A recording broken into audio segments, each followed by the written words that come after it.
Hi, Jason here, and welcome to a long requested for guide of round 98. I am at 4K subs, so if you wanna make a difference, turn that sub button gray and I'll love you forever. Let's get on with the guide. If you know the enemy and know yourself, you need not fear the results of 100 battles. Sun Tzu, Art of War. So basically, in order to beat this round, we must understand the mechanics behind it, basically what makes this round so hard, etc. Round 98 consists of 30 fortified BFBs and 8 Zomai gods. Because of free play ramping, the mob HP and bloom speed is increased by 36%. If round 63 is the bane of my arthropods, this round will be the bane of my even bigger arthropods.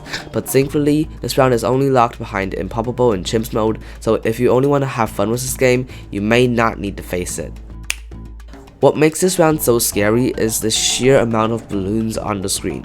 There are so many balloons that a good defense with a ton of really good towers is just not gonna cut it anymore. You will need great support, great utility, you will need maybe even micro. Just good luck. So here are some mainstream strategies in the meta right now. We have the Druid strategy, the Mauler spam, Shinobi tactics, and Tag Zone Sound Avatar and Subcommander. These are more around 80 strategies, but with the correct support and utility they should also do pretty well. A Prime and Sketcher are really solid towers, they do really well. Perhaps an even harder part about this round is that you'll need to plan ahead. Round 63 is hard, but round 64 is a piece of cake, and you can beat round 63 without worrying, using all your abilities and not having them up for round 64. Not so much for round 99 and round 100.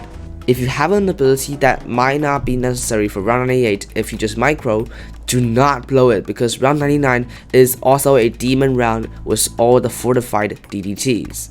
Or maybe you took an easy way out with a Balloon Crush or Tsar Bomba and just die horribly against round 100 because you don't have enough raw damage for the bad balloon. But thankfully, round 97 with the fortified Zomai gods is a literal meme round, so at least you don't need to worry about not having your abilities up for 98.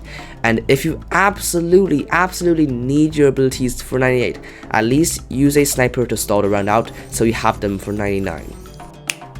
So now more about the actual round. I've split it into two parts, one for the mob show, one for the balloon insides. With the mobs, it's more about not popping them than popping them actually. Mobs are slow, so if you pop them one at a time, they should be pretty easy, but if you pop them all at once, you will be overrun by super ceramics. If you don't have proper balloon cleanup, having your towers on strong can be the worst mistake you ever make. But with that said, here are the towers that deal very good mob damage. So how do I clean up the ceramics? Well, one thing you want to do is to have a good spike factory. Spike factories are really good cleanup towers, especially in Chimps runs. You don't just straight up die, at least you get a gold border. And if your map allows it, and if you have the money, go for a permaspike. Permaspike is such a good tower. If you want a tower that will straight up delete all your ceramics so you can put your mob damage tower on strong, here are some good towers. A Prince of Darkness that also deals good damage against TDTs, a Balloon Solver, or a biggest one. But if your current defense is already pretty decent and you just want a little help, you can go for a cheapo tower such as a Downdraft or the one and only legend, the 012 Ice Tower. You can also go for a Cryo Cannon because it gives more range and takes care of more lanes. You can also make this round a lot easier by cheesing it. If you're playing on Impossible mode, Benjamin's level 10 can help a lot by downgrading the BFBs to Moabs. The Shining Shell's mortar can de-fortify the BFBs, so people get him specifically for this round. This guy is going to straight up take off half the round's RBE.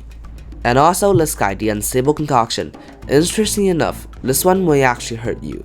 So it coats the mobs with the special goop and may cause a chain reaction to make them all blown out at once. And if you don't have a good ceramic defense, even if you do have a good ceramic defense, you might get overrun. He can inflict some serious damage, but just beware. And also for you Avatar of Wrath users, including me, never use these guys because Avatar of Wrath relies on having a ton of balloons on the screen, and these guys will just make Avatar of Wrath less angry, making you die. And now for the utility towers, which are really important. If you have extra cash going in, go get one of them. For mob utility, you can go for main mob or a bunch of mob presses. For balloons, go for Downdraft, Balloon Impact, and of course the Ice Tower. And for slows, glue gunners may actually be better than sabos because this round lasts a pretty long time. And lastly, as a helpful tip, Turn off auto start and fast forward and pause the game normally so you can think about what you're doing more. That's about it. Jason out.